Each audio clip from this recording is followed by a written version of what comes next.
Where are you?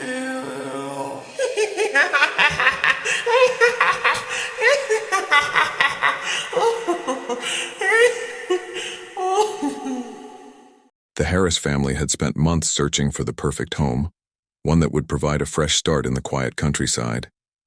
The old Victorian house they found seemed like a dream, its large rooms, winding staircases, and quaint attic full of forgotten relics seemed to call to them. The air smelled of dust and history, and Lily, their bright-eyed daughter, immediately claimed the attic as her own. Every day after school she would spend hours there giggling and talking to herself, her voice drifting down to Tom and Sarah as they unpacked below. At first, Sarah thought nothing of it. Children often had imaginary friends, she told herself. But when she ventured into the attic one afternoon to check on Lily, she stumbled upon something strange. Tucked into an old weathered box was a photograph of a little girl, no older than Lily.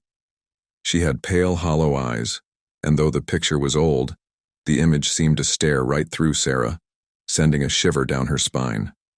The name written on the back of the photograph was Eleanor. That night, Lily began talking about her new friend, Eleanor. "She says she's going to play with me forever," Lily would murmur as she clutched her teddy bear.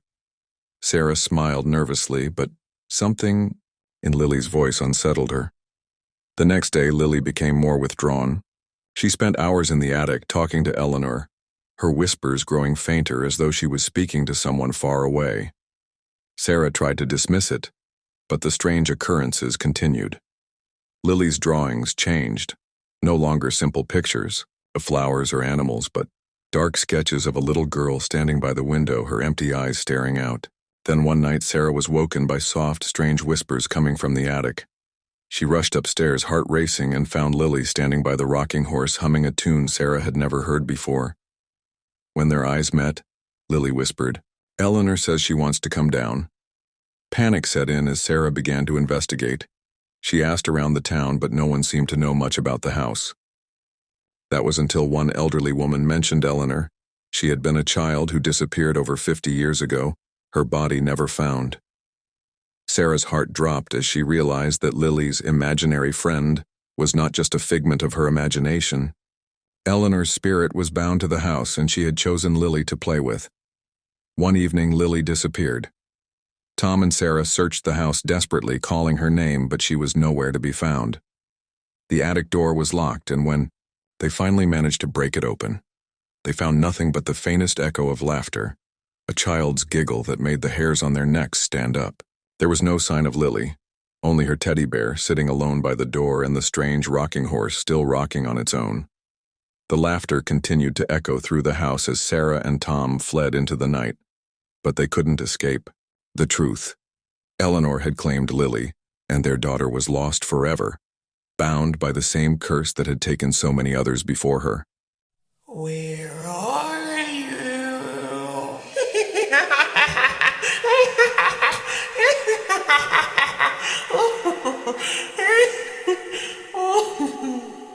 Alex had always been struggling. His student loans piled up, his rent was overdue, and his part-time job didn't pay nearly enough to cover everything. So when he saw the ad for Call a Help, a mysterious night shift job with high pay, he jumped at the chance. The instructions were simple. Answer the red phone when it rings and never let it ring more than once. The first night on the job felt surreal. The office was dimly lit with rows of desks occupied by silent workers, all glued to their phones. The red phone sat in front of them, glowing ominously in the dark. Alex's eyes were heavy with exhaustion, but the pay was good, so he pressed on. The voices on the other end of the line were strange at first, distorted, broken, or distant. But as the nights wore on, the calls became increasingly unsettling. One night at precisely 2:15 a.m., Alex's red phone rang. He picked it up with the practiced ease of someone who had done this countless times before. But the voice on the other end was different. It was barely audible, a soft whisper that sent a chill through his spine. "I'm outside your window," it said. Alex froze. His heart pounded as he glanced over at the window. But there was nothing. No figure standing there, no shadow cast across the glass. He shook his head, telling himself it was just a prank. Still, the call lingered in his mind. The next night, another call came through. This time, the voice was that of a woman, sobbing uncontrollably. Alex listened in silence, unsure of what to do. He wanted to hang up, but something in the sobs held him there. Then the crying stopped and the woman whispered, "Please don't hang up, I'm watching you." His blood ran cold. The room around him felt darker somehow, as if the very air had thickened with something malevolent. He glanced around the room, but no one else seemed to react.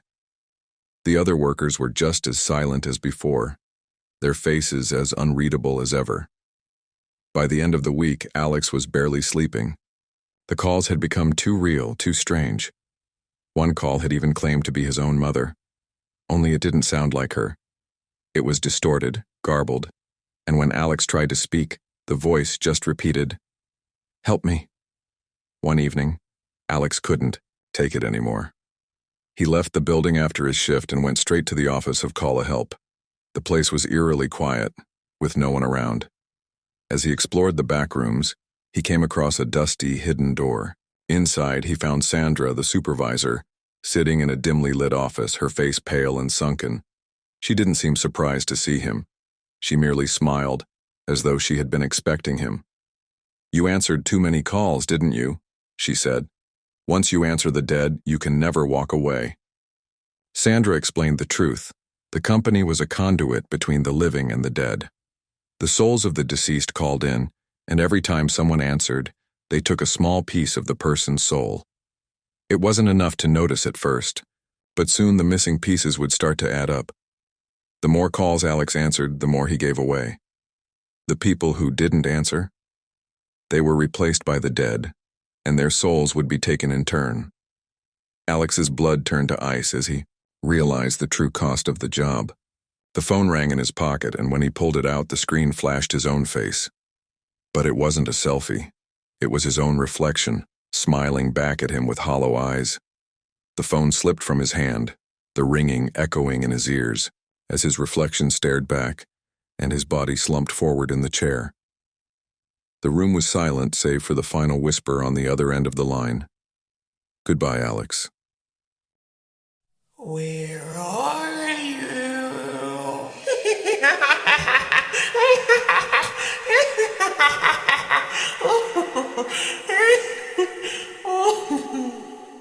Victor had always felt like something was missing. He had wealth, power, and all the material possessions anyone could ask for. Yet deep down, he craved more. One evening, he wandered into a peculiar antique shop tucked away on a side street. The shop smelled of old wood, dust, and something else. Something metallic like blood. The shopkeeper, an elderly man with hollow eyes, greeted him without a word. His gaze lingered on Victor with a knowing look, as though he had been waiting for him. In the back corner of the shop, a small wooden box caught Victor's attention. Its label simply read "One wish only," an odd phrase almost like a warning. The shopkeeper explained in a low, gravelly voice that the box could grant a single wish, but warned that the price would be steep. Victor, driven by greed, didn't hesitate. He paid the man an absurd sum and took the box home, laughing to himself. A wish? It was absurd, yet the promise of having more than he could ever imagine was too tempting. Sitting alone in his dimly lit apartment that night, Victor closed his eyes and made his wish. "I want everything I've ever dreamed of. I want all the wealth, the power, the success. I want to be more than just a man. I want to own everything." The moment the words left his lips, he felt the air grow cold. The box clicked shut, and an unsettling wind stirred in the room. Victor chuckled nervously, chalking it up to his imagination. But the next morning, everything changed. His bank account was full. His phone rang constantly with new opportunities, and he became the center of attention wherever he went. People admired him, praised him, and even feared him. But as the days passed, something was off. When Victor went to the mirror, he saw that his reflection was not following his movements. It remained still, as if frozen in time. When he raised his hand, his reflection stayed motionless. His heart raced with panic, but he brushed it off as some strange illusion. The next day he noticed the shadows, strange, creeping shadows that moved even when there was no light. They seemed to be watching him. As he walked through his apartment, he caught glimpses of something lurking just beyond, his peripheral vision.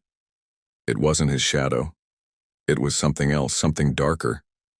Desperate to understand, Victor returned to the antique shop.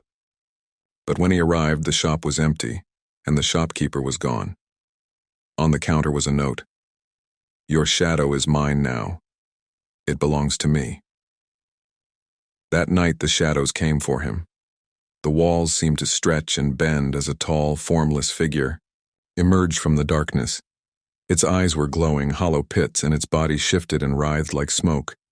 Victor ran, but the figure followed, always just a step behind. It wasn't just watching anymore, it was coming to take him. Victor stumbled through the streets, but the shadows surrounded him, closing in from every direction. The last thing he heard was a voice, low and echoing, whispering, "You are mine now." And then, everything went dark.